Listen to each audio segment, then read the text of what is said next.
Hello, welcome back to the channel, and this is a channel where we give you reviews, playthroughs, unboxings.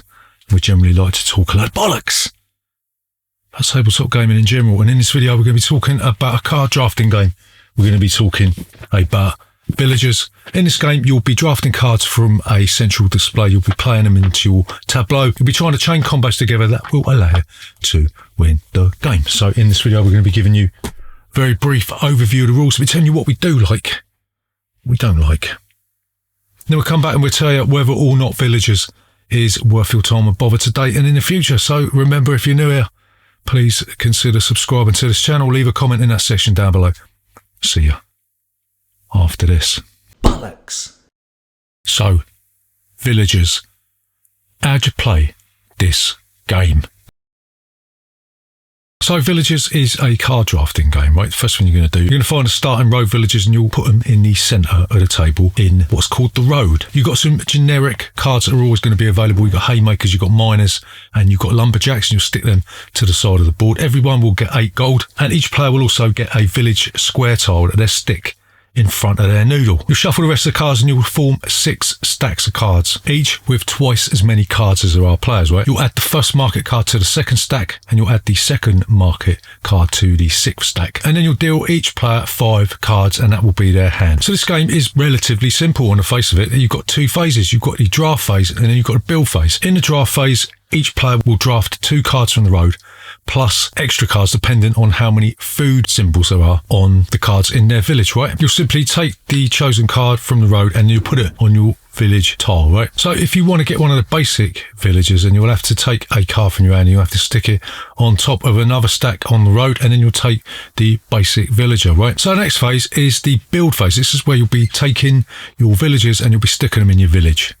That's where they live, innit? Villagers. In villages. So like in the draft phase, you could always build 2 things plus extra depending on how many build symbols you've got on cards in your village. So one thing you've got to be mindful of when you're placing villagers in your village is production chains, right? You'll see that there are certain cards that need to be built before other cards, right? So cards later on in the production chain will have to be placed on top of cards that are to be built at the beginning of the production chains, right? So for instance, the wheeler is in the middle of a production chain with the cartwright and the lumberjack, so it's going to have to be placed on top of the lumberjack, right? And then the cartwright will be placed on top of this, right? So that's one thing you've got to be mindful of when you are placing into your village. So there's also something to do with locks on cards, right? If the card you want to play has got a lock symbol on it, it's got to be unlocked before you play it, right? Makes sense, doesn't it? You'll see that there's another name of a card next to the lock, and you'll have to have that card in your village before you could play the card with the lock on it. So for instance, the poulterer requires that the carpenter be built before that one, right? There's also special villagers that will give you a 1-shot bonus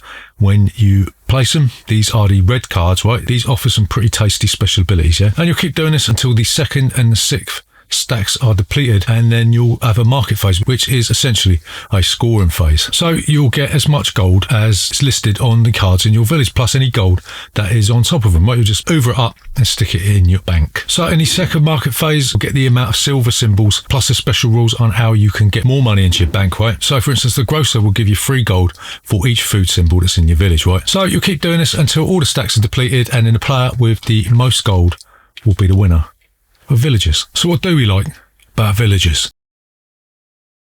So the first thing that we like about this game is that it looks really nice, doesn't it? The artwork on it's really nice. The whole game is packaged into a relatively small box, and judging by the amount of space that I don't have in my gaff at present, these sorts of compact games with no air inside the box is really welcome. There's also a Kickstarter expansion pack which adds even more stuff. It adds some nice little bits and bobbins in the box. So yeah, all in all, we're really happy with the way that this one looks, right? It's quite charming. So the second thing that we like about this one is that the production chains are actually quite satisfying if and only if you can pull them off. There's something quite nice about managing to complete one of the extra large production chains, like going from the shepherd to the spinner to the weaver to the tailor, right? Even if you just get the spinner on there, it's going to give you 4 gold when the market card comes out, right? So chaining all of these things together and actually managing to complete some of the longer ones is actually quite satisfying, right? So the last thing that we like about this one is that these special villagers add an unknown quantity to this game. If they weren't in here, it would just be a case of draft a card, play a card, draft draft a card, play a card. But no, these add one-shot special abilities that can really tear the game up and mess with your opponent's plan. So you might have the apprentice, and it says replace any non-top villager in any village with the apprentice, and then place the replaced villager in your village. So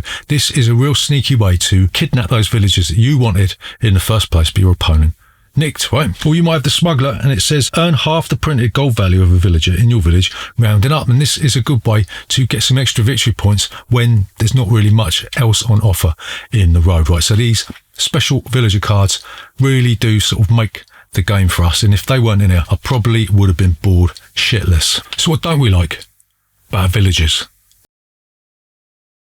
So the first thing, and the glaring problem with this game for me, is that you're at the mercy of that draw deck, right? It might be the case that the cards that you have been waiting for throughout the game, the ones that you need to complete those chains and to unlock other cards, they might not even be in the bleeding deck, right? So you're going through the whole game. I'll just wait for that shipwright to come out. I'll just wait for that card to come out. I'll just wait for this card to come out. And they never come out because they're not in the bloody deck in the first place. So you could be just sat there for like half an hour, 40 minutes, however long this game takes to play. And because the deck is predetermined, you ain't never going to win it. It's stupid. So the second thing we don't like about this game is that a number of occasions there's just simply nothing in the road for you to buy. It might be the case that there might be something in there. By the time your turn comes around, it's been covered up by somebody because they want to buy a bleeding haymaker. So that card's gone. Not only are you at the mercy of the draw deck, you're also at the mercy of some of the other players' plans. And it's not even a case that it's going to be a calculated move on their part, because they can't see the intricacies of the way that your village is constructed, because they're not going to be able to look over the table and inspect it, are they? It's going to be upside down. So it just seems that your plans could be dashed for no reason other than the game don't work properly. So the final thing that we don't like about villagers is that the first market phase comes around too bloody quickly. Who thought about having a market phase in the second round? I mean, you barely even got anything in your village. Maybe have it in the third or the fourth phase, right?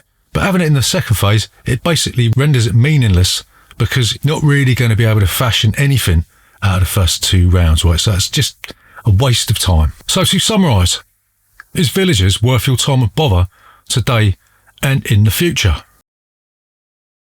So we're going to say maybe, maybe not, right? It looks nice, right?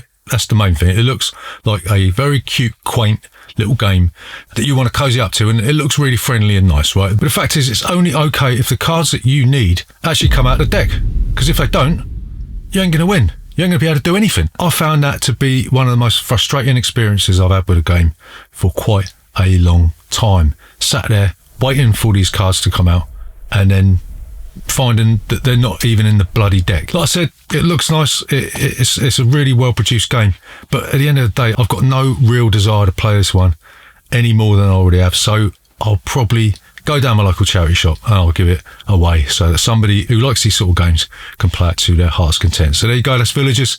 Remember, if you're new here, then please consider subscribing to this channel. Leave a comment in that section down below. Hit the like button and all that bullshit.